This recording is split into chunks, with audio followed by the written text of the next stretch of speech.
Сайн байцгаана уу? Өнөөдрийнхөө бичлэгээр хайруулын тавг нь маш гоё амттай аяган кекс хийсэн байгаа. Орцонд маань 2 ширхэг өндөг 120 г сахар, 80 мл урмлын тос, 10 г нунтаг хөөлгөгч буюу бейкинг паудер, 1 уут ванилийн сахар, 2 амны халбаг ус, 200 г гурал, бага зэрэг нутелла, 120 мл сүү орно. Бүх орччороо дор мэдээлэл хэсэг давхар оруулсан байгаа. Ороод үзээрэй. Одоо өндгөн дээрээ сахараа ванилийн сахараа хийгээд гараараа ойролцоогоор 2 минут гутгах нь заавал гараараа гутгах шаардлагагүй. Гар миксерээр миксердэж болно. Өндөг маань ийм болсон байна. Одоо досоо хийгээд үргэлжлүүлэн сайн гутгах нь. Ингээд дээрээс нь усаа сүүгээ хийж гутгаад гурилаа нунтаг хөөлгөгчөөр шигшигчээр шигшээд үргэлжлүүлэн зөөлөн гутгаж өгнө.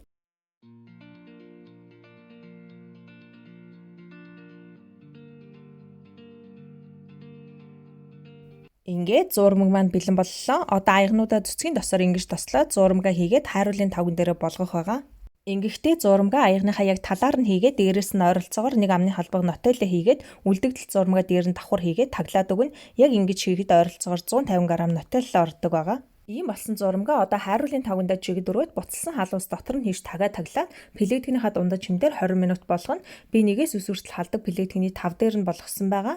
Ус маань хайруулын тавганы суурнаасаа ойролцоогоор 2 хуруу дээшээ байх ёстой. Би хайруулын тавгандаа тохируулаад эдгээр кофений аягнуудыг хэрэгэлсэн байгаа. Заавал юм кофений аяг байх шаардлагагүй. Өөрөөсөө хайруулын тавганд тохируулаад аягнуудаа сонгож болно. Мөн кекс маань бага зэрэг дээшээ хөөхөд тагандаа наалтахгүй байхаар бага зэрэг зайтай байх ёстой.